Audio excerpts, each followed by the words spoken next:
Nous allons à présent pouvoir modéliser, enfin poser la porte d'entrée de notre projet. Mais avant cela, je voudrais que l'on aborde les notions d'épaisseur de trait. Je vais faire un zoom là sur le coin du projet, ici. Donc pour cela, on va venir cliquer sur ligne fine ou ligne épaisse là-haut, enregistrer le projet. Et on voit donc les épaisseurs de ligne à laquelle, si ça veut bien, voilà, les épaisseurs de ligne à laquelle nos plans seront imprimés. On voit qu'il y a un petit problème, les épaisseurs de côte sont bientôt plus épaisses que les épaisseurs de mur et toutes les couches de mur ont la même épaisseur. Alors que les normes de dessin voudraient que les porteurs soient plus épais que les autres lignes. Nous allons régler ça. Pour cela, on va venir dans l'onglet Gérer, Paramètres supplémentaires, épaisseur des lignes. Dans cette fenêtre qui comporte 3 onglets, nous allons aller dans l'onglet Ligne d'annotation. Nous voyons que la ligne la plus fine qui est utilisée pour les cotations est de 0,30. Forcément, ça fait beaucoup. On va passer à 0,5 pour la 1, 0,10 pour la 2, 0,15 pour la 3. Alors, tous ces paramètres sont à régler en entreprise pour la charte graphique de l'entreprise. On va faire appliquer. Ok, on voit déjà que les cotations, ça se passe nettement mieux au niveau des cotations, les épaisseurs de ligne. Maintenant, on a un petit problème ici au niveau des épaisseurs de mur. Pour régler ce paramètre-là, il va falloir aller dans le raccourci VV. Donc on tape VV au clavier, ce qui équivaut à venir ici, cliquer dans remplacement visibilité graphique, c'est la même chose. Donc VV. Et donc ici sur cette fenêtre là, donc c'est un paramètre de vue. Chaque fois que l'on va dans cette fenêtre VV, ça s'applique uniquement sur la vue en cours. Sur cette vue là, on va demander à avoir des styles de ligne de coupe. Et on va demander ici dans modifier à avoir les porteurs avec une épaisseur de ligne de 3. Nous irons voir les épaisseurs de ligne par la suite. Le doublage en 2. L'isolant en 2 et les finitions, c'est-à-dire les enduits, on verra, et le BA13 que l'on va créer. Appliquer OK. Et donc là, nous voyons que nos épaisseurs de ligne de porteurs sont nettement plus épaisses que les autres lignes.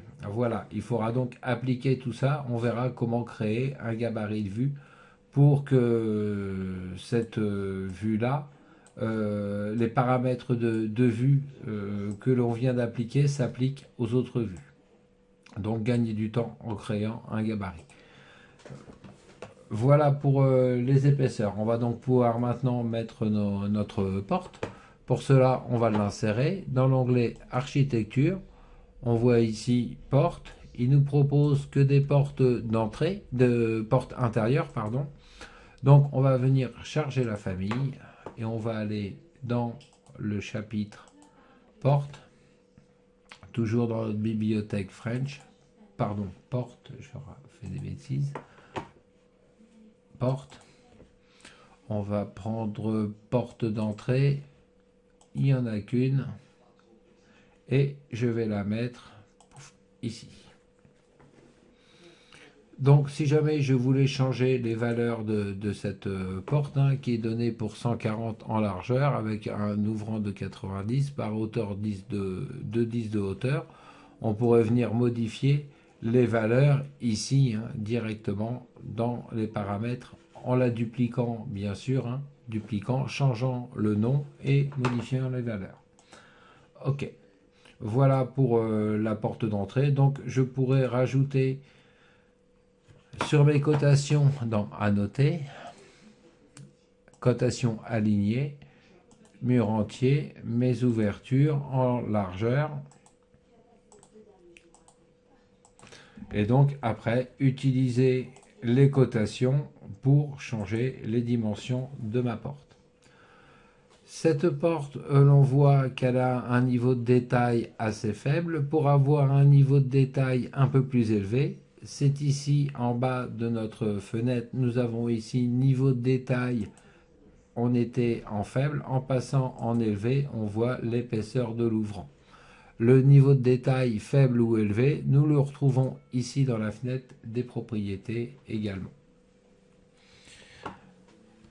Voilà pour la porte d'entrée. Nous la voyons ici en vue 3D. Sur nos vues de façade, bien sûr. Sur notre vue ouest, nous voyons notre porte d'entrée, notre mur de façade. Pour avoir des styles visuels différents, nous pouvons venir ici dans style visuel et venir modifier, par exemple se mettre en vue ombrée pour avoir un rendu un peu plus réaliste, et encore d'autres styles de rendu en réaliste là pour avoir vraiment la couleur de l'enduit tel qu'il sera, et on voit même le grain de l'enduit. On peut revenir sur notre vue rez-de-chaussée et on va pouvoir parler de la cloison intérieure. Donc dans architecture, mur architectural, nous avons ici dans les choix de murs, nous avons notre mur de soubassement, mais nous avons également ici les murs intérieurs plâtre 70 par exemple, qui seraient des murs en cloison de plâtre. Nous verrons après comment les transformer si on voulait faire des murs, par exemple en BA13 de chaque côté. On peut donc cliquer sur le mur et venir cliquer sur l'autre mur pour mettre notre cloison de séparation. Là, par exemple, ça serait la salle. On va faire une chambre ici, une chambre là, un couloir, une salle de bain et une chambre encore ici. Donc, architecture, mur architectural. Je repars avec mes murs intérieurs plâtre 70. Je peux partir du milieu. Alors là, j'ai un message d'erreur pour me dire que ma cloison arrive pile poil dans une fenêtre. C'est pas grave, je vais la déplacer. Cette cloison-là, je vais pouvoir la déplacer et la décaler de chaque côté. Donc ici, donc dans décaler, je peux sélectionner décaler et rentrer la valeur de décalage. Par exemple 0,50, j'aurai un couloir d'1 mètre de large. Je peux donc décaler en copiant, donc je garde l'élément de départ, et je peux aussi décaler sans copier, donc du coup je copie en retirant le mur de base qui m'a servi à copier. Maintenant, je peux toujours continuer ici en sélectionnant mon mur, venir demander à dessiner copier à l'identique pour repartir tout de suite sur le même type de mur. Donc là, ça serait une salle de bain par exemple, et ici, hop, on fera les toilettes au fond, et je pourrais venir mettre ma fenêtre au milieu, pouf. Voilà. Donc voilà pour les cloisons. On voit qu'il y a des petits soucis d'ajustement. On va voir comment régler ça. Mais avant ça, on va voir comment rajouter une couche de BA13 sur cette couche de mur sur lequel on a uniquement l'enduit, le porteur, l'isolant. Là, il nous faudrait une couche de BA13. On va voir ça dans la vidéo suivante.